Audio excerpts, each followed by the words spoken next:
What's up, everybody? Welcome to episode 79 of the Overview. I'm ChanManV, and joining me tonight is Fishstix, of course. What's up, buddy? Hello, hello. How you doing, Chris? Good. Doomfist here also. The return of the Doomfist. The return of the Doomfist. More like the return of CaptainPlanet. Let's just talk about that. I want to welcome our guest, CaptainPlanet, of course. Returning after what, a year? Is it like a year? It's been a while. It's nice to be Ben number 2 again, though. Ben number 2 again. I figured we'd do a crossover, like since then you started a podcast yourself. Exactly. So this is like the collision. It's a crossover. What are you talking about? Collision. It's that crossover episode everyone's been wanting, right? Yeah, you're making it sound so much like it's crazy, the crazy competitive thing. When we're all friends, it's all good. So welcome to the show, man. I can't wait to talk to you about all the crazy news that we have this week. Thanks for having me on. Yeah, no problem. Yeah, ZP, unfortunately, guys, sick as usual. That guy, I swear, walking virus, man. It's crazy.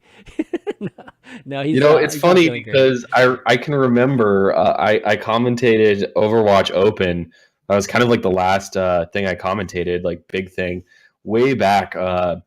Probably, I think it was August of last year. We were doing the qualifiers out of the Face It studio in London. Yep. And EP was sick, coughing on everything and everyone. And he's like, dude, I never get sick. This is the first time I've been sick in years. Like, I'm not even sick. This is just your imagination, as he proceeded to get the rest of us all sick. But it's not true. He does get sick. It's all good. It's all good. So hopefully he'll be back next week, guys. But we've got obviously CaptainPlanet to help sub for him. But anyways, I'll do what I can. You're gonna do great anyways. So we've had a ton of things to talk about. We got a Halloween event. We've got contenders. Finals or semifinals, finals. We've got a little bit of Apex, lots of player news as usual. Why don't we news is pouring in week by week. I know, it's just like nonstop. And this coming week, or at least the coming 2 weeks, are just going to be a ton, given that the deadline's coming up. But why don't we just dive in real quick, just so we can try to cover as many of these topics as we can. So first off, Halloween Terror was released 2 days ago on Tuesday. And it's the return of Junkins Revenge, as well as some cool skins, some pretty badass skins. I don't know if you guys have gotten a chance to at least look at the skins. I'm actually curious. I want to hear what everyone's favorite skin is. Dude, that one right there, man. Literally every time I think I know what everyone's favorite skin is going to be, I'm completely wrong. But I think this time everyone's hype about Symmetra. She looks devilish. She looks amazing. She looks like something out of Diablo. Yeah. Basically. She's like Kerrigan and Deathwing like mixed together. It's like awesome. Totally cool. I actually latched on to the Cthulhu the tentacles. Yeah, Cthulhu is up there. Yeah, it's a great skin, but it's also they've added a bunch of things to his emotes and things. So he's got that emote where he has the glowy arms. They're tentacles instead of arms. Oh, nice. And obviously you see he throws the little eyeballs instead of the balls. I've heard Embrace Insanity in my ranked games quite a few times in the last 2 days. Yes, man. So what do the eyeballs look like when they're golden? Like, are they just shinier, or because they're pretty golden right now, right? So, I don't know really. That's a good question. I need to check. I mean, I have the golden one, so I just need to get the skin so I can check it out. My sleeper pick for favorite skin of this patch is Ana. I think Ana looks badass as a pirate. I mean, look at her. She's got the machete on her gun. The bayonet is like the key. That's like so cool. Yeah, I mean, I totally give you that. It's just not Halloween, It's just like that would have been badass like any other time of the year. It's just Halloween. I'm like, last year, like, literally everything was a witch or Frankenstein or and just stuff like that. This year they kind of mixed both, right? Because Torbjorn's a Viking too, so that's not really it's like 50-50 spooky stuff and then just characters dressed up as like a Halloween costume. It's like you get Zarya who's dressed up as like an 80s music video kind of thing. So I don't know if I like the Zarya skin. A lot of people actually do. But oh my god, you just offended like well, over half of the community. Did you see the Jeff Kaplan blue post about it? He said something along the lines of The Zarya skin was the most divisive skin we've ever put out, and half of our group loved it, and the other half didn't. And we've decided that the half that didn't, it's okay that they're wrong. So she's got bananas in her hair. Look at it, dude, it's bananas. Have you watched Glow, Ben? I mean, probably no. Maybe have you not seen the net? You might be too young to have watched it. Actually, I've watched some Eric Priz music videos, so yeah, okay. I feel like that kind of counts. Okay, sure. I mean, it just totally, like, when I first saw it, I was like, because I watched the Netflix series like not too long ago, and I'm familiar with Glow anyways. So like the moment I saw that, I was like, oh my god, it's like totally a Glow character. This is awesome. So I like it, but it's like more just because of that than I actually would like to play this skin. I don't know if I would actually like to play the skin as more as I just appreciate how it looks. Let's see. I have to say though, like the two Halloween ones, maybe outside the Symmetra one, the Reaper and the McCree, dude, those are lame, man. I mean, I thought Reaper's good. I don't know. That just looks like Reaper. I mean, that doesn't. He's not very intimidating, I think, is without the hood. Problem. That's like Reaper without the hood. He looks a little goofy. I think May is hella cute too. Okay, yeah, May's awesome too. May is awesome too, especially if you know that reference to the zombies. Oh, yeah, because so good. Yeah, aren't Chinese vampires? They hop. Is that what that's a reference to? Something like that. Yeah. Yeah, I used to watch those movies when I was young, man, and be like, all these freaking, these vampires and zombies and stuff just hopping. It was like freaky.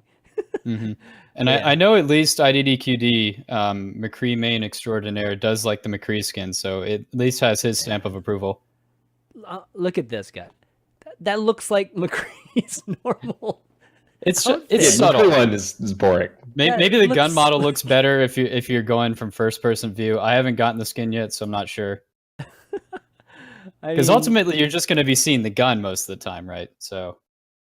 Yeah, but I mean, I'm just looking at the rest of him, and it literally looks like McCree, like this regular skin to me, or at least pretty close to it. So, we've got good and we've got bad. It's just like every single, event. Not everybody's gonna like all of them, so that's just my opinion.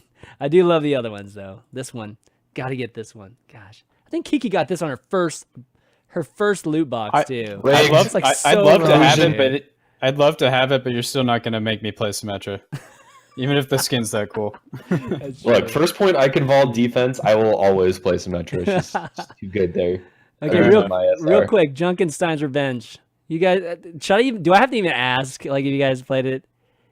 You know the answer, Chris. I already know this answer. That's like I'm waiting to play it this weekend with friends. I haven't had the chance to, and I don't want to pug it. I'd rather go in with a group of people. All right, that's fair. So I've played it. So since I'm the only person that's played it, I played the regular one and the endless one, which is the endless one. To be honest, is like the regular one, except for at the very end, what would normally be the end, you just keep going, in this bonus round, and it gets harder and harder and harder. It's like way harder than last year, right? It's definitely harder than last year. Like, I was having a hard time, even with like hard, and then I played expert today, which was like really, really hard with my son. But even last year, I remember playing like hard or even expert, and it was just like easy, it's like no problem. It was a struggle like the first time I played it. I barely finished it on hard the first time, and then expert I just got stomped the first time I played it. So the only thing they added really is just Symmetra's part of it now too. So Symmetra's one of the bosses now too.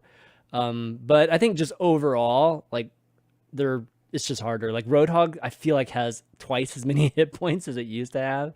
So it takes forever to kill him. And then eventually, if you're playing the never ending one, you just get like 4 Roadhogs like fighting you, and 3 Mercies and 5 Reapers. So like you're fighting like a ton of crap at certain points. But it's a lot of fun. I mean, you can pick all kinds of heroes. I think there's 8 or 9, or maybe 8 or 10 heroes. Yeah, they increased the amount of heroes you could play, right? Yeah, in the endless one. The normal one is still the same 4. But yeah, it's a lot of fun. I think it's challenging, so even, you guys at skill level, I think it's going to be quite challenging at the very top of it. And then, the endless one is just like putting up a score anyway. So yeah, try it out. As soon as I saw Tavik and his team fail like multiple times on their first try on the hard one, I knew it must have been harder. So yeah, that's on hard or On on whatever the highest one. Yeah. They're never going to do easy, right? It's like, no way, they screwed up on hard. No way. Yeah. So yeah, it's pretty, it's a lot of fun, just like last year. I think Junkins was probably one of the best, event, and obviously the OmNIC one was obviously great too. But this one I just think is just harder. And I think the OmNIC one eventually everybody was finishing it pretty regularly and easy. So this one having an endless kind of survival mode is really cool. According to the main subreddit, the best part of this is photobombing intros. Oh yeah, I swear to God, 85% of the top posts on that subreddit for the last day and a half have just been photobomb. It's funny. Okay, look, I can't hate on it too much. But come on, guys. I know it is a little ridiculous. 25 of them. Do you need to see the next 25? I don't know. That's just true. My opinion. No, I know what you mean. All right, well, let's move on really quick. That new social feature was added to BattleNet, which is a long time coming. I think a lot of people have been they've talked about it coming or whatever for a long time, and it's basically, guys, if I haven't seen it, it's like groups and something that you would see that's kind of similar to Discord channels and things like that. You can have profiles now. You can go offline now. So, which is the offline thing is definitely something everybody's been looking for. So, but overall, I would ask you guys, do you think you guys would be using these groups at all, or is Discord just still too much of it's kind of interesting because I think people there's a decent amount of people that kind of want to implement clan systems in Overwatch, and this is almost like kind of like what that might look like. But the thing is, we're already in several Overwatch Discords, and I don't see people like grouping up and trying to six stack, or I guess some do, but not nearly as much as many as you'd think. And yeah, it almost looks like too much like Discord, so it's not really going to pull anyone away. Yeah. The appear offline thing's nice though. It really does look like Discord now that you mention it. Looks a lot like Discord, man. That's why it's like, it's thing. A direct comparison to it right now. But wouldn't it be cool if you could start pugs from it like really easily? That would be sweet. I mean, I think that would get a lot of people to use it. So I think, anyways, feature wise, they'll probably need to add a few more things, but this is a start. It's good that they're trying, like I think social and just the social aspect of all the Blizzard games has really needed, an improvement. And I think this is kind of headed in that direction. So next thing we've got here is really Mercy. Let's talk about Mercy, guys. Like we haven't talked about Mercy enough. Like this is not a contentious topic. No. not at all, right? Not at all. Okay, well, to start off talking about it, why don't we just kind of show a graph as what the usage of all the heroes have been recently, and this is on NonNIC Meta, their little graph that they do from week to week. And if those of you have never seen this graph, it's obviously the heroes are on the bottom, usage is on the left, and then all these little different colored bars represents the different skill levels. So you have anywhere from bronze to all the way up to GM, and as you can tell, like Mercy's insane, being played insane rates. So I mean, we're talking anywhere from 80, I think it's like 88% to 100% across all skill levels. So that's way too high, right? And that's always been a marker for a change being needed. So yeah. What do you think about, especially a CaptainPlanet? Like, given that you obviously do your own meta reports too. Yeah. So the interesting thing about this is not that the bronze, silver, gold numbers are that high, because if we've got our own tracking on Overbuff, and if you go back several months and you can see like where the cutoff is, where the Mercy patch happened that changed her, those numbers didn't really change all that much because they're already that high at those levels. But if you go to Grandmaster, it basically doubled. I think it's interesting because of reports like this and mine, it allows the lower skilled players to kind of learn from the higher skilled players. So the higher skilled players end up being kind of leaders in the meta, right? But in this case, the lower people were already at that level of Mercy usage. They knew. It just took this made her much more viable at the higher end. I think mostly because she wasn't necessarily a better hero back then before the change. It's just she was easier to use for players of less skill. But yeah, it's definitely absurd, and we've already seen plenty of PTR updates, and who knows when that's actually going to drop, but Blizzard's definitely aware of it. Yeah. Yeah. So I don't know. How do you feel about Mercy Banes in your in your GM levels? Yeah. I mean, she's incredible right now. Her, especially just her ultimate. I don't think. I don't know. I kind of have a bone to pick with. I guess I shouldn't say that. I disagree with the popular mentality on the subreddits that's just like, Res is just a broken, unfun ability that will never, ever, ever be fun, and it's just, why won't Blizzard understand this? We're all right. And like 98% of the comments are along those lines, which really surprises me. I come from Tribes and other games, but a game I played a lot was Enemy Territory, where medics had defibrillator paddles that could res the same person over and over and over and over again on a 1 second cooldown. Yeah, you had to stand right on top of their body, but the strategy back in those games is just like, you got to kill the medics. Like, both teams have medics. I don't think res in its own is like a inherently bad mechanic. I think it's actually totally fine, even in a game like Overwatch. I know a lot of people disagree with me, but her ability to res and her mobility and her chain healing during the ult and the fact that she self-heals, making her almost impossible to kill, is just a ridiculous combo. And the fact that she's so good right now and doesn't take that super high amount of skill to play her at a competent level in the GM level means that you have so many people, and I hate to use this word because it's kind of like a toxic word, but you have the boosted Mercy mains that are higher SR than they should be, which is in itself, it's not great. But the big problem I have is when you have 2 or 3 people who've been maining Mercy or playing primarily Mercy to get to the SR that you're at. If you happen to get a team like that, you're basically screwed. You got a gold level like Lucio on your team or something like that. And then also Junkrat's really, really strong right now. So I'm finding that I have like 2 people who've played Junkrat to get to the SR they're at, 2 or 3 people who play Mercy to get to the SR they're at. And then I end up, my biggest qualm with this season right now is that I continuously have games where there's not a single main tank player on the team. At best, you'll have somebody who plays Roadhog as their 3rd or 4th most played hero, or Zarya as their 3rd or 4th most played hero, and you don't have anyone that mains Winston. You have no one that mains Reinhardt at all, and that has just been so annoying this season. Just to have like only freaking Roadhog like as your only tank over and over again. Oh my god! What are you talking about, man? That's called deathmatch. That's what we're doing, man. That's cool. Yeah, I'm actually not one to usually complain about like one tricks and boosted people, but this season it's starting to wear on me just a little bit. I guess I've been playing a lot the last 2 weeks, and this is like 75% of games I don't have a main tank player on my team. Period. Like it's that bad. And it's really difficult now a year in for them to make Reinhardt worth playing. Even if they buff the hell out of Reinhardt, there's still the mobility issues. He can't get up and down. He can't go fast. Like, he doesn't have any speed augmenting abilities. So it's an interesting spot to be in. He's definitely good on some maps, but others not so much. Yeah.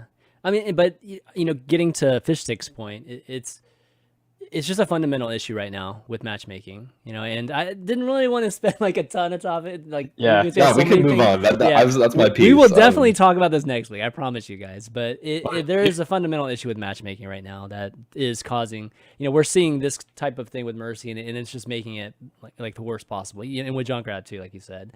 So well, Fishstix mentioned something interesting where he mentioned that to get to GM, you need less skill you perhaps need less skill on those heroes like Junkrat and Mercy. Interestingly enough, they're actually changing things about Mercy that will make the skill gap between good Mercies and bad Mercies larger. So they put out some new PTR changes.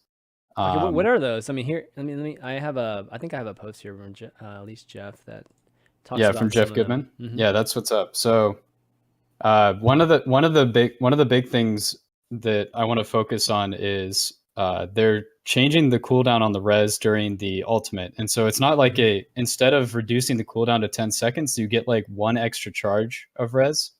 I think you can use it at any point if I understand the change correctly. Yeah, that's pretty interesting. Yeah. So you can still get to double res, which is almost like a mechanic that people picked up on immediately on the new change. So I guess they're maintaining that. So that's instant though. I mean, that was the biggest thing, right? Like the instant refresh was one of the things that people complained heavily about. So now, even though you're limited to only one, it's still instant, right? So you can still do a double res instantly. Is that correct? Or okay. But that's all you get during that ult, and then the rest is like your boosted mobility and healing and stuff. But one other thing that they're doing is they're getting rid of the Guardian Angel reset when you res someone. So that means when you res someone, you can't then dart away. So you have to be more. You have to make a better decision about who you're going to res because you can't just jet out after the fact. So I think that's pretty cool. I don't know how I feel about that. I don't mind Mercy being super mobile. I don't know. I think she needs to have one or the other. Like either she gets to res, she has the ability to res a bunch, but she is in grave danger whenever she does that.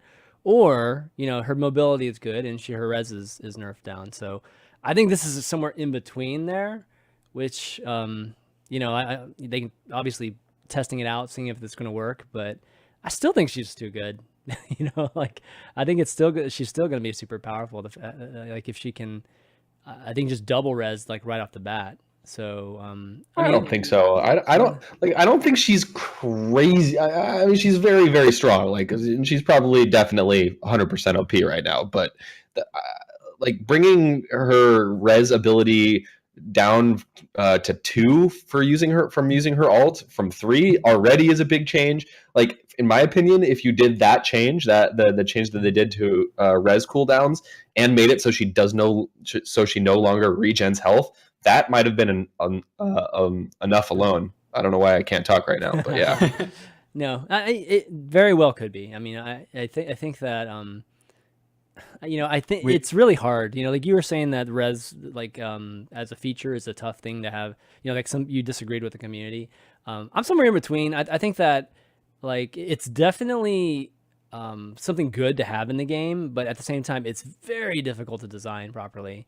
And even just the fact that it's not an ulti, the fact that you start with a res like right off the bat, I think already is an issue with flow in the game. Like early picks don't even matter. For the most part, big picks in, I don't know, maps like Anubis where you could push after getting like a Widow pick or something like that, it just gets reset like instantly now, right? You do have to wait like a little bit just to get that cooldown, but a lot can happen while you're charging that back up. So it's, there's still some issues I think that affect flow and might, still affect some of the spectating entertainment value of early games at least. I think we got to move on because there's so much esports news that we need to cover. All right, so let's start talking about the Contenders. Given that Contenders was the big event that we had this past weekend, and it was the conclusion of the 3-month event I believe it was that we had, but it didn't disappoint. That's for sure. Let's start with the arena though. Like this is the first look that we got to see the Blizzard arena. This is the first event that was officially in the arena. And we had an article I think that talked about, or at least that showed off the arena. Maybe I don't have it here. Anyways, there was definitely some pictures early on of the arena, and it showed kind of the back room, like the green room where the players were, and then the shop, and then obviously the seating and everything. The pictures look great, and from what I saw from the just the broadcast too, it looked awesome. But CaptainPlanet, you were actually there, right? So no, I was not actually. No. Oh, okay. I thought you were there for some reason, but no, that was the so that was the one. I'm out of vacation days, is what I'm trying to say. I'm saving it up for BlizzCon. Right. But right. Okay. I had some friends and colleagues there too, so they got to see it and they had a good time. I really enjoyed the stadium seating aspect of it. It gave me some real Apex vibes, like their studio. Yeah. But the stage is a lot different. So I think Apex, they have them in booths and stuff, and they have the open stage, so you get more access to the players, and the players don't have to be in a glass case of emotion where it's either too hot or too cold. Although it did seem like the players were pretty cold up on stage as yeah, well. They did. They had their They're always showing the on. hand warmers. Yeah. Yeah. I think it looks great. 450. Some people were thinking, "Oh God, that doesn't seem that great. That doesn't seem that special for Overwatch League." But when you see it, I mean, 450 or 2-3,000, like you can, the way the camera work is done, like it looks pretty good. Like it looks awesome. Actually, I think the way that the seats are so vertically stacked and you kind of have this arena feel of just like grandioseness. It looks great. The broadcast looked awesome. The pictures of the shop and the concessions and all that looked great. Yeah. It's a really awesome first start, and it's a pretty cool move for Blizzard. I mean, this will be used for Overwatch League, but they could use it for all kinds of esports events in the future. It's great. I've heard it's booked for like the next half year already, like every single weekend. I think they already have like I think this weekend they're doing Hearthstone stuff. Hearthstone's there. And then like what I heard from somebody was that it was literally already booked for every single weekend until like at least mid next year, maybe even longer. So they've already filled it, for a while, which is pretty amazing. I'm wondering what other events are going to be in there, like during these other weekends that I wasn't aware that any competitive events for Blizzard titles. Okay, I work at Twitch, and part of my job is promoting content that happens every weekend. There's like 2 Blizzard esports events every single freaking weekend. Okay, Between so Heroes, Hearthstone, everything. Dude, there's always esports stuff going on. Okay, so that thing they're a company with a lot of titles, so yeah. Yeah, totally. Yeah, I like the seating too. What's cool about the floor? Like there's a giant floor between the stand and the stage. You could put a ton of seats there. Like I bet they could put 200 seats just even on the floor right there if they wanted to. Yeah. So there's clearly more space. Yeah. Mm-hmm. So you could fill even more people if they wanted to. So pretty neat. I'm curious to see what even Hearthstone's going to look like this weekend, given that what we saw this past weekend was tailored for Overwatch. So I wonder if they're going to completely stage it differently for Hearthstone this week. We'll have to see. But anyways, talking about Overwatch, just the contenders itself. So we had one region where what was expected happened, which was the NA region with NVS just dominating, not even dropping a map, which is crazy dominant. Mm-hmm. But then although we got go ahead. Go ahead, Captain. No, go ahead. I was going to say that Envy not dropping in a map is true, but it was kind of close in some of them. So they had a really hype finish on Temple of Anubis to steal away a draw. I think it was a 3v5 at one point, and they pulled it through, so that was really impressive. Yeah. So you're talking about in the finals, right? Or against FaZe. Sorry. Yeah, FaZe against a Vision. It was not. Or did they play in Vision first? Whoever they played first, it was not all that close. Unfortunately for the other team. Yeah. Yeah. So no, they didn't play in Vision. Did they play in Vision? They played. Was it in Vision first that they played? I thought they might have played FNRG. It's FNRG. That's them. So anyways, they got they pretty much pulled off what we would expect. And there were some good games too, but overall, it was pretty much what was expected. But on the EU side, we got that upset that we were hoping for. Not that particular upset, but we were hoping for some kind of drama or some interesting results this weekend, and that's where we got it in the EU side. And Giganttic, I mean, we've all seen Giganttic play great this season. I feel like they were starting to play, really peak at the right moment, and they clearly did at the very end. And that finals match was awesome. I mean, that was a great finals match between Giganttic and Misfits. It was sick. And Giganttic ended up taking it 4-3. It literally went down to the 7th game, or 7th map. And to be honest, if Misfits couldn't have chosen Eichenwald twice, it might have been, not as close. So yeah, that had the potential to be a quick 4-1, I think. Yeah, it could have been really close. And what I'm talking about, guys, is that in the rules for contenders, there wasn't anything to say that you couldn't pick a map twice. So that's kind of what ended up happening. Nate made address that issue there, but it made for a closer, more dramatic finish. So it's all good.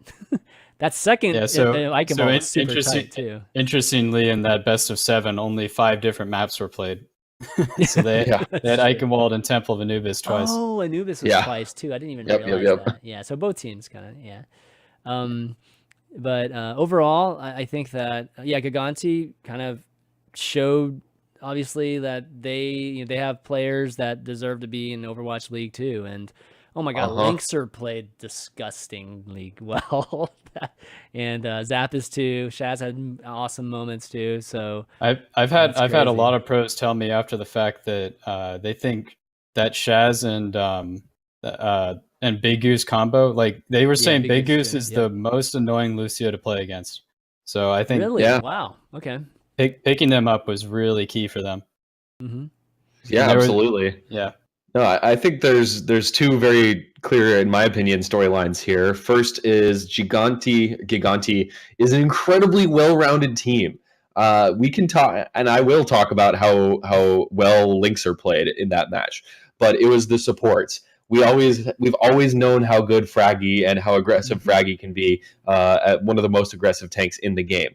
Davin played like a world-class tracer. Giganttic just played so incredibly well. Linkser had the best game of his Overwatch career. 100%. It wasn't even close. That was amazing. And the fact that Linkser can play at a high level across so many DPS heroes. I mean, we saw his Genji, we saw his McCree, we saw his Widowmaker, we saw his Doomfist. Okay, his Doomfist didn't do amazing, but like he's really good at all of these characters. So it was super, super, super sick to see Linkser really show his true potential. I've been a Linkser fanboy forever. I played Dirty Bomb with him back in the day, and he was probably like the scariest player in our tiny little scene. Back then, he would have been like 13 at the time, right? Well, no, I feel like he's still young, but this was like 4 years ago. That young, man. Yeah. And this is another. We've talked about this a million times on the show, but the tiny little plays make such a big difference. Like a lot of people have been pointing out this one play by Big Goose where he booped back the enemy Lucio. That's right. So that the sound barrier didn't actually affect any of his teammates. He just like had that perfect boop. Just everything about how Giganttic played was pretty sick. But the other storyline, the more unfortunate one, is Misfits continues to perform lower than expectations. I mean, they were the favorite by a pretty big margin. I mean, obviously Giganttic is a great team, but they were the favorite in this tournament. They looked so good in contenders, had such a good record going into this. It's just yet another example of Misfits falling short from people's expectations. Yeah, I mean, I don't think they played as well as they had in the regular season. Well, I don't know. I mean, maybe I differ. I mean, it'll be interesting to see what you think too, CaptainPlanet, about that. But I agree with you that the expectations were obviously higher, and Misfits, has come up short many, many times. But I don't know. I just don't feel like it was them just playing terrible this time around as much as as much as Giganttic just played terrible. I mean, not terrible, but I feel like it was more Giganttic just playing crazy well this weekend, more so than Misfits faltering. Because like in Overwatch, if the other team's playing great, then all of a sudden you're just like one pick early on just all of a sudden makes everybody look bad on your team, that sort of thing. We kind of sing it in Apex too, right? When we're going to talk about Apex in a second. But yeah, I don't know, my feelings was just like it was more Giganttic than it was Misfits, with Misfits not winning, even though they were they were dominant this season. They struggled a little bit in the playoffs, to be honest. They barely won a few of the matches, but I don't know. What do you think, CaptainPlanet? So Misfits was a super favorite over Giganttic because they had beat Giganttic 4-0 in the group stages. So everyone thought, and they had also seen Logix on LAN at the Overwatch World Cup. So they're like, Logix is probably the best tracer in EU. Tvik, they call Linkser like mini Tvik. But I don't know. I think they're at the same level now. Yeah. The things that stood out to me was it seemed as though Giganttic had a plan against Misfits. They had a couple people that they wanted to focus down. Tvik obviously being one of them, but I noticed their former support Zuppa, who used to play for NIP, if I'm not mistaken, who's now on Misfits.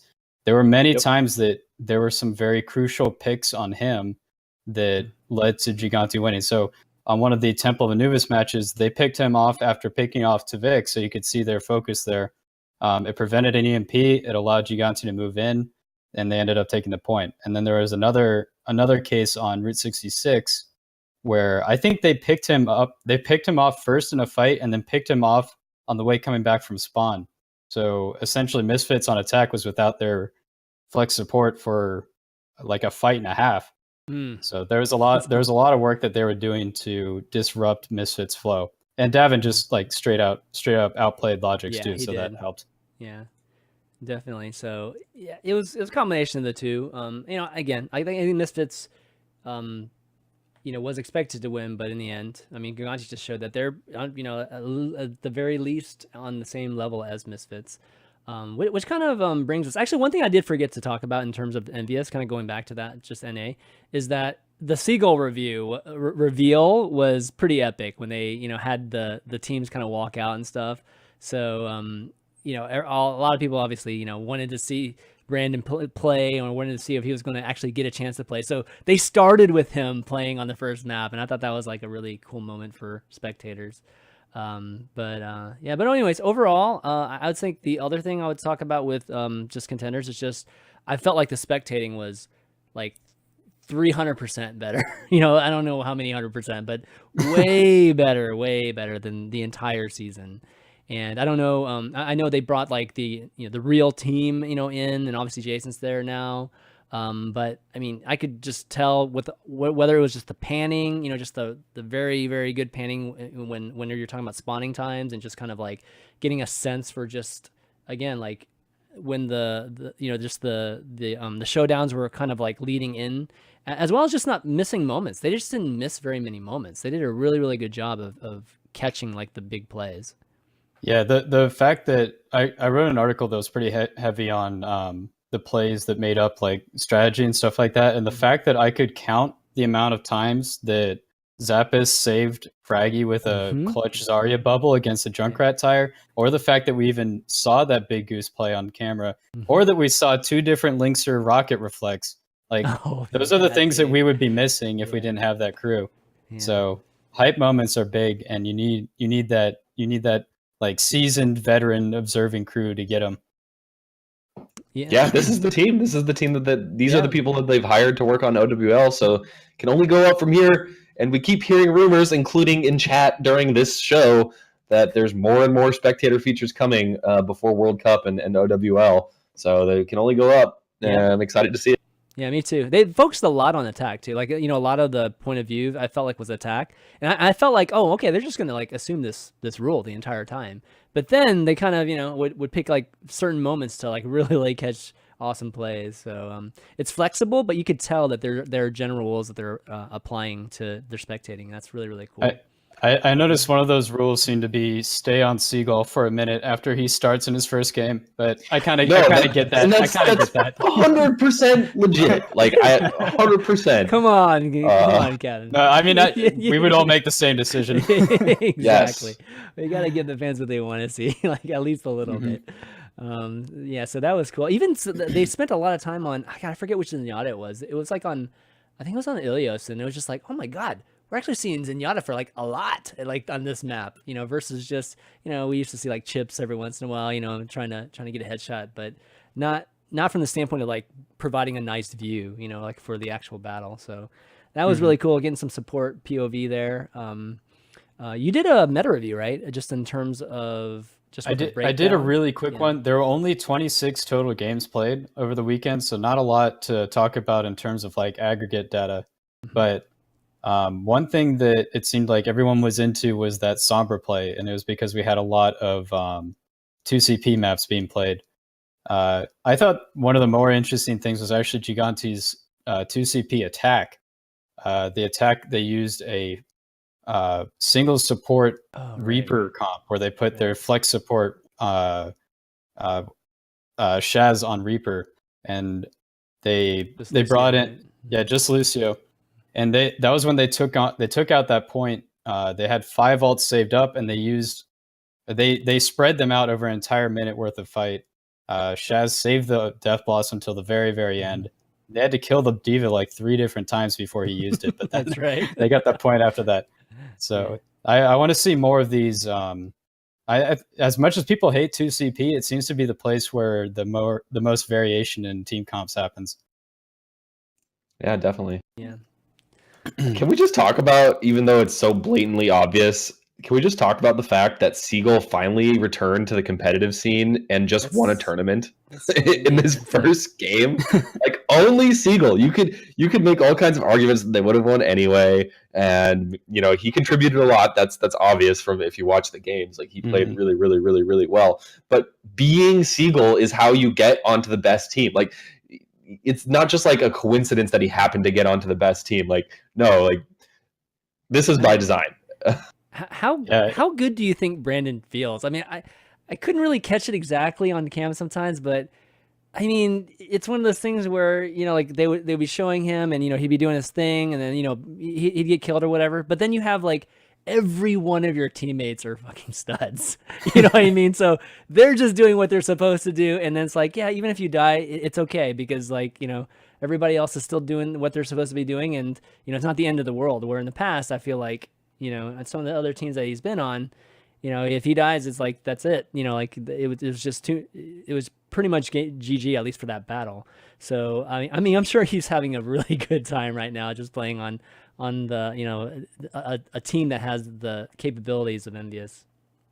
I was watching some of the post-game press conferences. That's also a really cool thing they're doing for Contenders. They did it for the World Cup too, but I don't know that any videos came out of it. In any case, they were asking Taimu about Seagull's place on the team, and he said he kind of likened it to Mickey, not in terms of necessarily role, but in terms of like team morale. He said Seagull is one of those players that doesn't tilt. So like PMA versus NMA, they have to balance it out. Mickey's definitely someone that can cheer you up, and it seems like Seagull is fitting in that role as well. And it's also kind of appropriate then because those are the two that we're switching out. So you always have one good-natured player in at any given time. Yeah, and they've talked about how Mickey comes up with a lot of their strategies too. So they both have that going on where they're strategic thinkers. But Brandon came up with the Bastion strategy, dude. Yeah, he did. That was sweet. And it worked. They were stumped until they switched to that. Man, El Presidente, man. We haven't seen that in ages. That was good stuff. But yeah, so anyways, Contenders, season 1 conclusion. Successful season. I mean, like obviously season 2 is going to be completely different, but as whatever season 1 was supposed to be, I think overall provided us a lot of entertainment and a great finish at the end. So now we're just going to be talking about OWL, which why don't we just go into some of the news with OWL. And first off, just kind of getting this out of the way, team names. There have been a lot of team names that have been revealed. Dallas Fuel obviously was the big one since our last show. LA Gladiators, and they made some big hires too. So I think last episode I mentioned that I was kind of surprised that some of these organizations haven't like hired people who are general managers in another sport, or another esport or whatever it is. And so I think we're starting to see that now. First off, the Los Angeles hired Ken Garner's old coach, Deepe, and then they also hired I forget what his title is, but it's whoever's going to be running the actual thing. Let's see.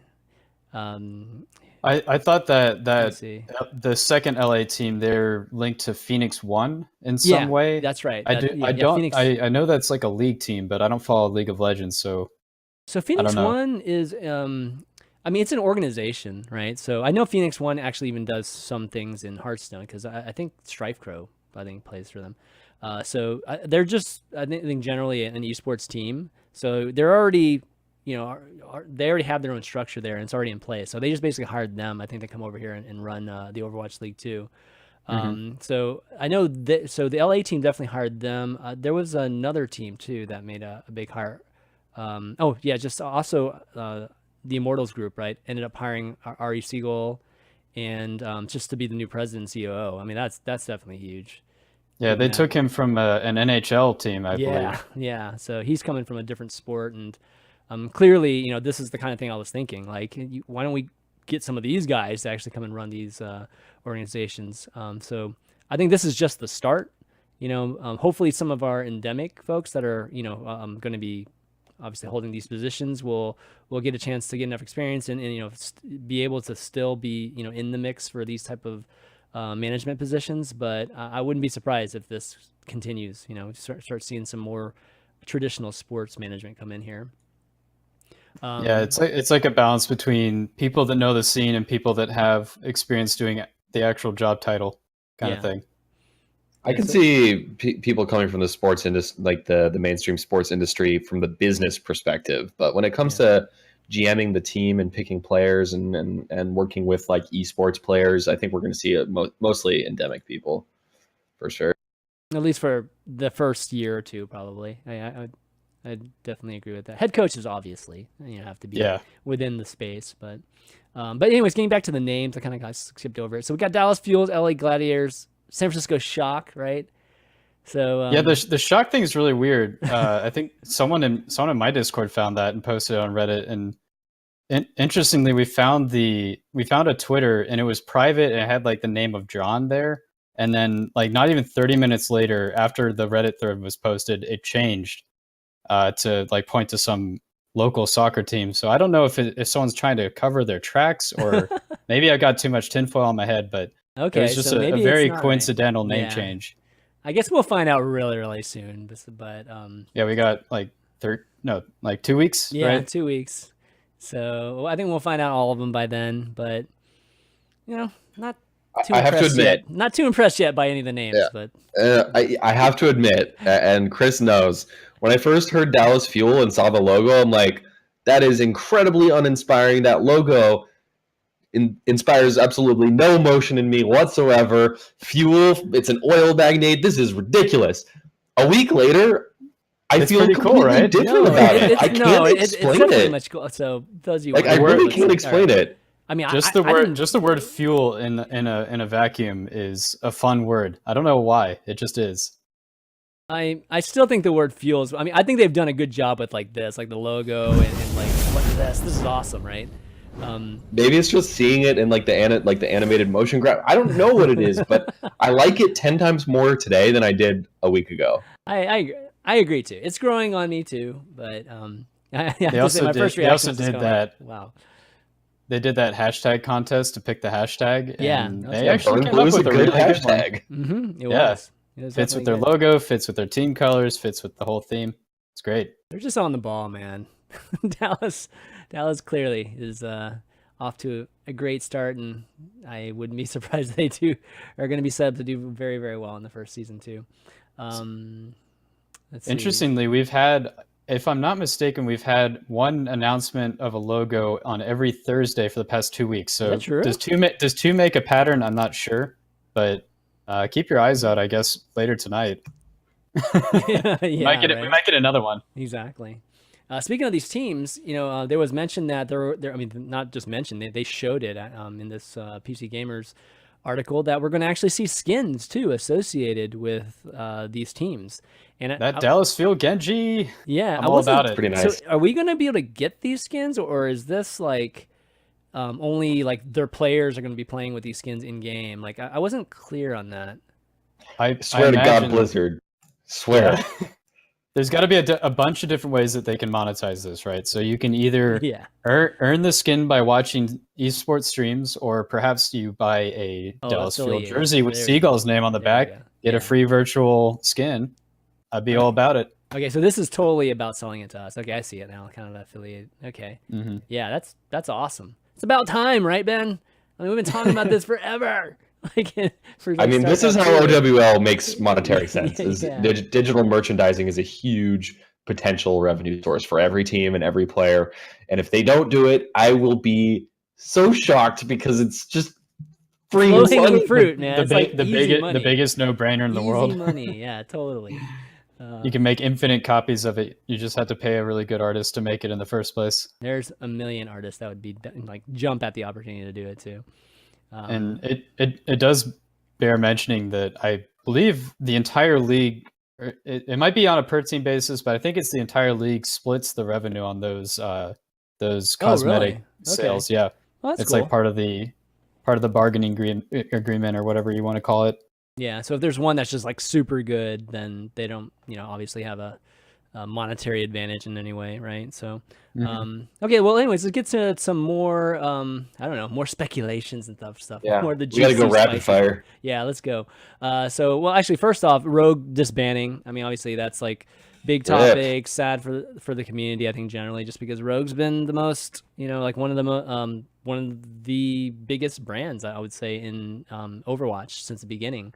So seeing them have to disband, I mean, it's really sad. I think at least us and probably the people that are watching the show kind of know a little bit about the situation they're in. I mean, I think Rogue was expecting to be into like OWL. Obviously, they never were able to procure a spot, so they had to just release their entire just the entire roster so they would even have a chance to get onto a team. And we did see Soon and Unko like literally get picked up like hours after they got released, which they're now on the LA team, the Immortals team. But we still have a few others that are lingering around. AKM has been having a hard time, and it's been obviously well publicized on the subreddit and everything. No tryouts or anything like that. So which is insane. Rogue, yeah, I mean, I think he had one very short tryout, but for the most part, not very much from AKM, and that's, I don't know, pretty shocking. What do you guys think about that? From what I've heard, there's going to be more coming out about Rogue from our resident esports writer at ESPN, Jacob Wolf. Okay. I think he's doing a longer piece about what happened in that situation. I think he'll probably, I don't know exactly what's going to be in it, but I have to imagine if Soon and Unko are able to get picked up, there's got to be more to the whole AKM and Win story than what we're hearing. Mm-hmm. We were really only getting one side of everything at the moment, so I'm interested to see what Wolf comes out with. Yeah, that's okay. We'll see if there's any more drama behind all of that. I think the interesting tidbit beyond the player news is that apparently Rogue really did have the funding for this. I figured that they might not. I mean, obviously they're backed by Steve Aoki, who's a freaking EDM bajillionaire, so he's got money. But yeah, I mean, even Steve Aoki was chiming in saying, "Man, we really tried and it fell through, and we're bummed, but we're going to keep trying," which was good. I mean, they're going to keep trying, which is a good sign. But yeah, it makes you wonder because Jacob and other reports have talked about the fact that there was potentially 13 teams, but Blizzard wanted a round number. So if they couldn't find a 14th, they were going to nix it. So you have to wonder, was that Rogue? Who knows? I don't know. That was the Milwaukee team thing, right? Like the Milwaukee would have been number 13. Oh yeah, well, Milwaukee owner Chicago spot. That would have been the number 13. Yeah.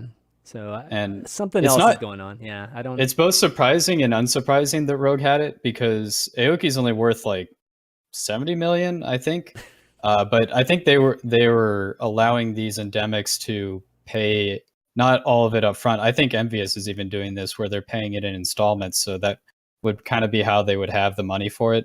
But there's obviously if they got denied, there were way more things involved than just the money. I would think so too. Yeah, I mean, to your point, Captain, I mean, what I've heard is like none of them are paying 20 right up front. I mean, it's definitely over time that I think eventually they'll have the full 20 million from everybody.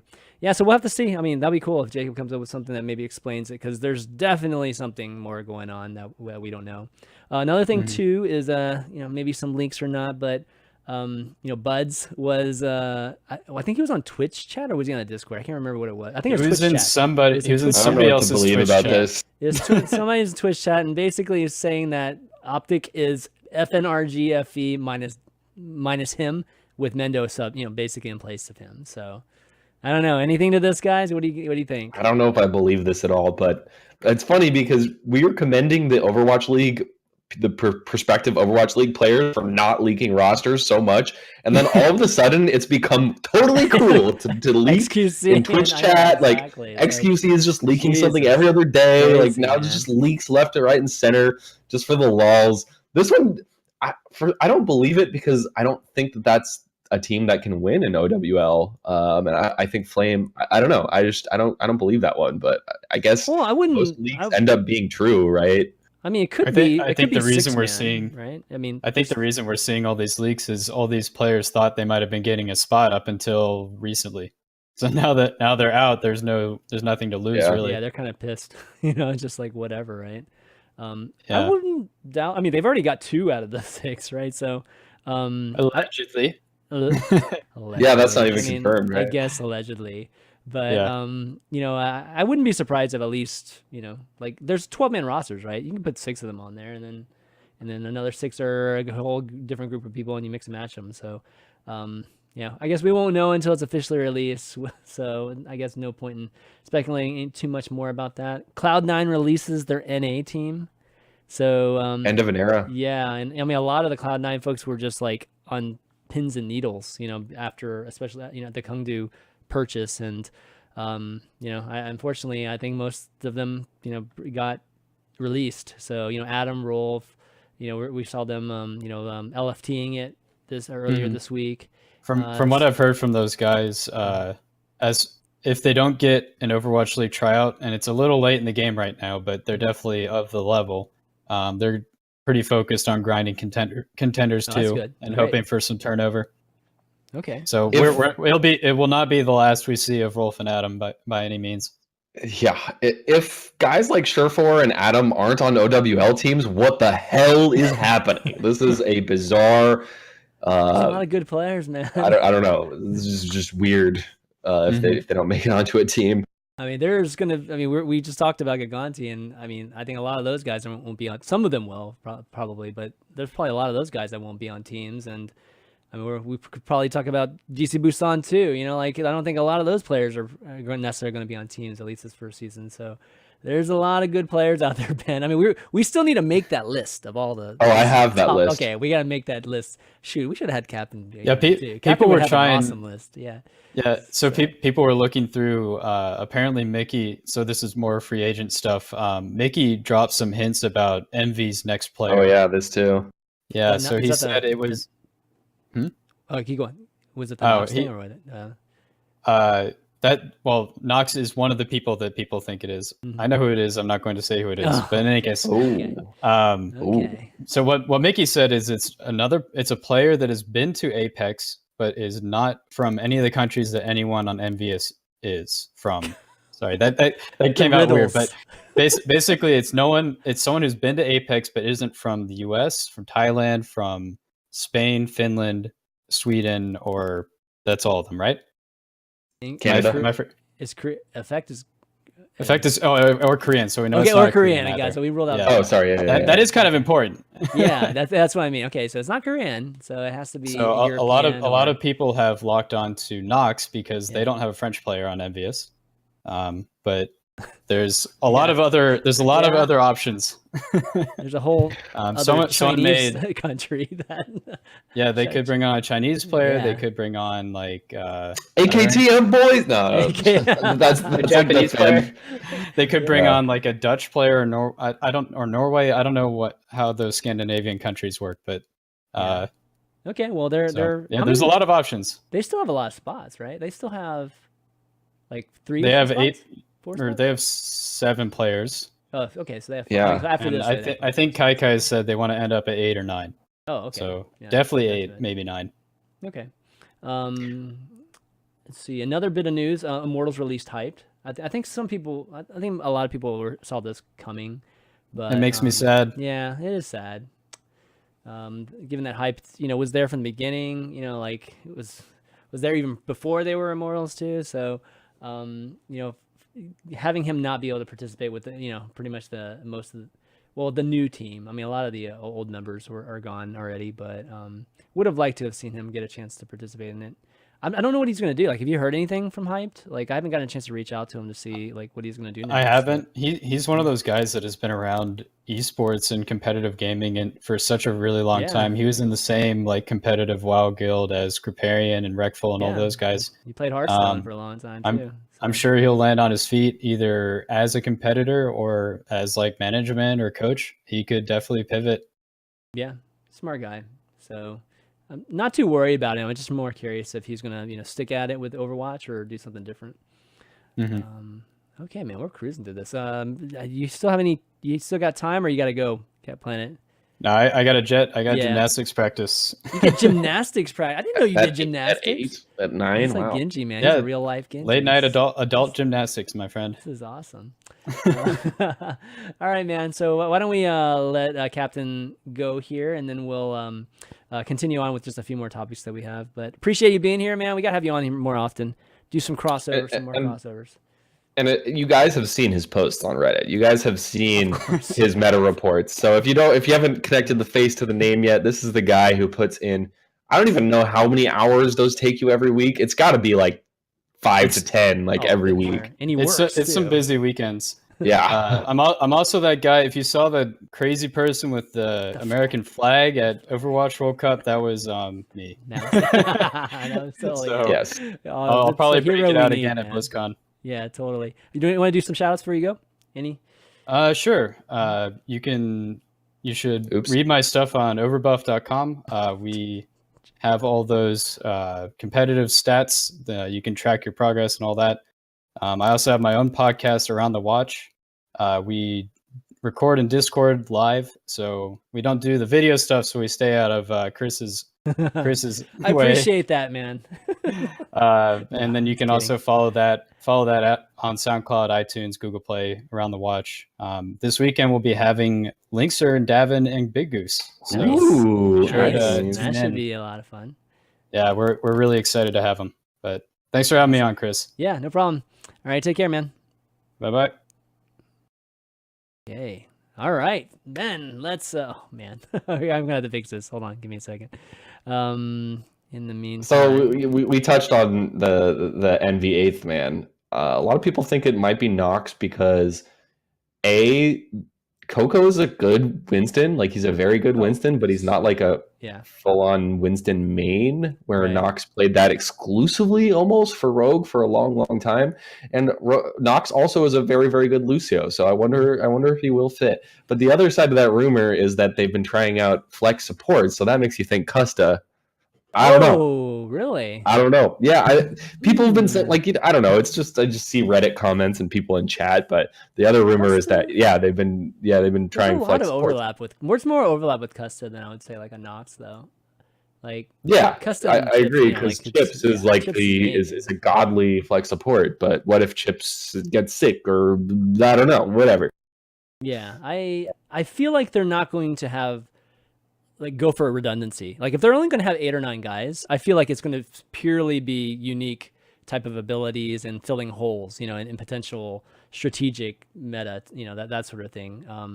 Where I see other teams that definitely have over like Immortals, for instance, right? The LA team, they definitely have redundancy there, and it's clear that maybe they'll have a subbing system or something. If somebody's struggling, they'll just pop them in, and like that type of thing. But yeah, with Envy, I don't see that happening. So I would think it would be Nox over Custa. But that'd be great to see Custa have a team too. I think that'd be sweet. He's another. No, just judging by Captain Planet's face when we were talking about Nox makes me think that it's not Nox. It's not Nox. Okay. That he knows. Yeah. I'm now reading into facial expressions. Okay. That's how we've gotten here. I know, man. Yes. It's like so many speculations. You're just like trying to pick up on any little thing to see if there's any legitimacy to it. Okay, well, why don't we talk really briefly? I just want to touch a little bit because we've been kind of putting off Apex, and I know you haven't watched too much, Ben, but I've definitely had a chance to watch the match last night. Oh, did you? Okay, great. Yeah. Okay, the last night was, man, GC Busan is like this year's runaway. From a couple of years ago, I would say, but a couple of seasons ago, but they look like they're poised to win this whole thing, given how they looked the other day. So. They ended up beating C9 Kongdu 3-0 in the semis after knocking out Lunatic High, before that, so knocking out the reigning champion. And they looked amazing. Like they just like shellacked them. Like they just destroyed them. It wasn't like close games that ended up being 3-0. They just destroyed them. So what was your take on just what you saw? It really wasn't close. Yeah. I didn't know too much about GC Busan until this season. I don't think anyone really did. But Prophet stuck so many pulse bombs. It was just crazy. When I watched that match, I was watching like when their camera's on Birdring. Birdring still looks, when you're watching his aim, he still looks like a better mechanically skilled player. But Prophet just completely overshadowed him with all the pulse bombs, all the team play, and I think it's a great story. And look, this is another team of players who, because GC Busan wasn't really that well known until very recently, who knows how many of them are going to end up on Overwatch League teams? I think any of them are going to make. People have been amazingly. Yeah, go ahead. Yeah. I mean, there have been rumors that like most teams are basically full already. Most rosters have been at least very close to finalized at this point. So are we going to see these GC Busan players? Could we have had a Busan Overwatch League team? Yes, is the answer. Obviously, yes is the answer. Unfortunate that we won't, because GC Busan has proven their worth. Well, it's going to be. I mean, it's one of those things that's going to be glaringly. I mean, it might reflect a little bit poorly with just, if Fisher is not. I mean, Fisher is literally one of the best winsons in the world, and if he's not on a team, that's crazy, to me. And then we saw Prophet, like you said, I think Prophet actually outplayed Birdring, but it had a lot to do with teamwork too, like you were saying. But yeah, he was amazing with his pulse bombs. And then even Hureg, I mean, Hureg was having a phenomenal a match too. It just, I think at one point the casters were even saying like, Kungdu was, or C9 was looking for Hureg, and they could never find him. They'd never, like pick him off or like early, and Hureg was just tearing them up. So in the end, I mean, I think that Kungdu probably didn't play their best either, but Busan had a lot to do with it, and I feel like they're poised to win. I mean, I'd like to see a runaway versus GC Busan. I think that'd be a super hype final. I'm pretty sure that's what we're headed for, Chris. I think the story of two underdogs. That's right. Now facing off in the grand finals. I mean, I wish I had more time to follow the Korean scene. I don't know much about RX Foxes, but you just got to imagine that we're headed towards a runaway versus GC Busan grand finals, which is going to be super hype, man. That's going to be one to watch. Definitely two underdog teams, like perennial underdogs. Yeah, and Runaway is just a fan favorite, so I mean, yeah, they definitely want that. And like I said, GC Busan I think is this year's Runaway, so I'm looking forward to the next match, which is going to happen. Is it tomorrow? I think so. Right? October 13th. Yeah, yeah, it's tomorrow. Yeah. So it's actually in like 7 hours. Yeah, according it's to actually in the morning here, in a few hours. So definitely check that out. It's going to be good. And I know we haven't gotten a chance to talk about Apex too much this season, so we'll definitely be covering the next couple weeks.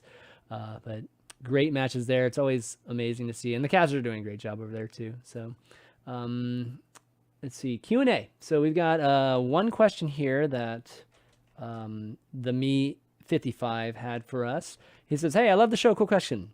I was wondering why we didn't hear more from the Premier League in China. I know South Korea and US are strong, but China is actually ranked #1 in the world in skill rankings prior to the OWL or the Overwatch World Cup, and they rolled everyone they played. They would be my pick to win it." Okay, so I mean, in general, I think we're talking about World Cup at this point. Yeah. I mean, to be fair, like we haven't talked much about like APAC, just any of the Chinese leagues that have been going on, like our friend Jason obviously and Hex have been casting a lot of Chinese Overwatch, so we'll try to get in some of that in the near future. But yeah, I think China is one of those a little bit of a mystery to at least a lot of us here in NA, and clearly they were one of the best teams. I mean, I think a lot of people rightfully made them favorites of their groups. And I don't think they disappointed either. So I would say that they are one of the teams I would expect to be favored or do super well at the World Cup at BlizzCon. South Korea obviously the #1, but I would say China's really, really close there too. Yeah. And I think the problem is just there's so much, because do you watch OPS or OPC? I mean, you've got both. Yeah. You've got the Chinese league, but then you've also got the Southeast Asia league. Both of those leagues have a decent amount of talent, but it's just so much to watch, so much Overwatch, that I will admit readily that these are definitely blind spots for myself, and I think for a lot of the scene. I don't think a lot of people are watching these events yet. So yeah. I do wonder how good the Chinese scene has gotten, or even SEA in general. I mean, Taiwan. I had really high hopes for them going into the World Cup. They didn't really live up to those expectations, but there's a lot going on in the scene that we're not seeing on a regular basis, for sure. Yeah, I mean, I think a lot of us could be surprised how good the Shanghai Dragons are going to end up being. Like can't forget that there's actually a team in China.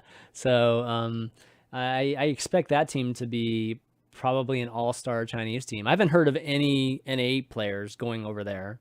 Have you heard of anything like that? Like, not to China. Yeah, but so that I don't know if players would or wouldn't, but yeah, I haven't heard of any of that. Obviously, we have Koreans and people trying out Koreans here for all the NA teams, but yeah, we'll see what that roster looks like, and if it is like 12 Chinese players, well, I think they'll be a contender if they're just like literally the top Chinese teams. That's the thing about Overwatch, you know, like I feel like Overwatch and probably other MMO or MOBAs too, is that unlike sports where you kind of have this whole formula, which is like you can only have a few superstars, like 3 nowadays, say in the NBA, right? And then you kind of have to have a support, players around them, right? Because whether it's like more of an ego thing or it's just like, even just like having the ball and just scoring and, things like that, right? In Overwatch, it's like every single role is so different that you can just have literally an all-star team. Like, and 6 guys are literally the best in the world at what they do, and that should, in theory, it could function like perfectly. Where in traditional sports that just doesn't work. We've seen all-star teams like not work well. So yeah. I'm kind of curious if that's what we're going to end up seeing with some of these Overwatch League teams. But we are going to get a chance to see China versus Korea actually this weekend. We are. Yeah. It's what's it called? The super matches, Seoul Cup. Seoul Cup. Yeah. Seoul Cup. OGN Super Match, it's called. Yeah. So it's Lunatic High and Kongdu or C9 Kongdu. Both teams knocked out before the grand finals. Lunatic High didn't even make it to the semifinals. But anyway, they chose those teams when they did. Versus 2 of the Chinese teams, Miraculous Youngsters and Lucky Future. So that's happening this weekend. It's going to be on twitch.tv/OGN Global on the 15th. So just a couple of days from now. So we will get a chance to actually see those Chinese teams in action pretty soon. Can you imagine if they beat Lunatic High and that would be incredible. That would be actually so good for the scene. I know, China was super amazing. I don't know if it would be good for the scene necessarily, but it would be pretty hype. At least for me, I would be like, wow, because those teams are already selected for the OWL. So that just means even more, teams and players potentially not in the first season of Overwatch League, and it'd be like, oh gosh, man. But anyways, yeah, I think that thanks for the question, the Me55. And if you're interested in writing in, or if we missed your question, we'll definitely get to it next week. But go ahead and write that into the overview at ChanManV.tv, and we'll definitely read it out next week. But I think that's it, Ben. Like, I think we cruised through this long list of topics that we had today. Any last things you want to add, or before doing some shout outs? No, I think one thing I've started to notice just in my personal interest in the scene that I've found kind of fun and exciting is this might sound weird, but my interest in the future of contenders has begun to ramp up as I continue to see more and more of these top players that are maybe not going to make it into OWL talking about looking for team OWL or contenders. It's just got my brain starting to think what might happen in Contender Season 2, Contender Season 3. I'm also really, really, really curious to know how Blizzard's going to approach third-party tournaments in the future. I don't know if they said anything specifically about third-party tournaments during OWL, but I have this sneaking suspicion that there's going to be combinations of players that are playing outside of OWL that can compete with many teams in OWL. And that's a really kind of interesting and exciting prospect to consider as something that maybe you didn't have on your radar, but will be coming down the pipe soon. Well, you could just put this out there. Like, let's just say that there could be a Season 2 Contenders team that gets picked up for Overwatch Season 2, like an expansion team. 100%. Season 2 Overwatch League, and they could win Season 2. Let's just put it that way. I think it's possible. I think that the amount of talent that's actually still out there, it's a very possibility that could happen. I mean, obviously, like Dallas is super good, and some of these teams are, even with a year under their belt. But I just think the talent is so rich that's still out there. You're right. Like, I think Season 2 is going to be freaking amazing to watch. I hope so. Yeah, I think the last thing I'll say is that You know that guy that had that idea about at BlizzCon having like Jeff Kaplan be, like David Stern or whatever during the NBA draft? Yeah. Dude, that would be so awesome. That would be super cool, yeah. Like announcing the teams that way. That'd be so sweet. So hopefully they do something epic like that at BlizzCon for the announcement of the team. Please don't just have a video with like all, like 12 teams and that's it. Like it'd be so sweet if they had them live there because they're all going to be there for, right? Well, maybe not all of them. No, I guess only the World Cup teams will be there. So yeah, maybe they won't end up doing that. That'd be sad. It's a cool idea though. It is. If not at BlizzCon, it wouldn't be Jeff. It would be Nate, right? Nate would be up there. Yeah, that'd be pretty sweet. All right, we're gonna do some shout outs, Ben, before we take off. Thanks everyone for watching. I don't have anything right now. It's his brain. The next 2 weeks are interesting. Man. No contenders. So you've basically the next really big thing. Apex season. The season finals are coming up soon. Yep. But you got Apex coming up. No contenders, so that's gonna be chill for a while. But then Overwatch World Cup, baby. BlizzCon, I'll be there. Chris, I know you'll be there. We'll be there. We'll totally we'll be watching and cheering, and it's gonna be freaking epic, man. Yeah, totally. I just reiterate that there's gonna be a pretty cool weekend, and TwitchCon's coming up too. I don't know if there's anything Overwatch related at TwitchCon though, right? Is there? Not we'll really, be there. No. If you're gonna I'll be at TwitchCon too. That's a good point. I'll be at TwitchCon next week. Yes, that's why I have these dark circles under my eyes right now. I'm deep in the TwitchCon planning mode. So if you're there, come find me. I'll be hanging out. See you in Long Beach. Absolutely. Come find me too. We'll be doing Streamer Showdown on the big stage there. So you can find me around there, I'm sure, at some point. And then, BlizzCon too. We're doing an Overwatch Streamer Showdown on the Epic stage. And we've got a hype lineup. And I don't know, I can't tell you guys the lineup yet, but I promise you there's something super hyped that I'm super excited about, and I can't wait to tell you guys. So anyways, look for that. That's going to be on Saturday. It's one of the last things before the closing, like in Muse and everything. So doesn't overlap with World Cup, any of that stuff. So you can check that out at BlizzCon. Other than that, you can find this show as well as any of the other podcasts I do, like Value Town and the Overwatchers, on iTunes as well as Google Play and SoundCloud.com/ChanManV. Leave a review if you enjoy the show. A 5-star review, it really helps out when people are looking up Overwatch podcasts. Find the VODs on YouTube.com/ChanManV as well as all the old episodes too if you missed any of them, because they're all awesome. But that's going to be it. Hopefully ZP will be back next week, guys. But until then, we will see you next week.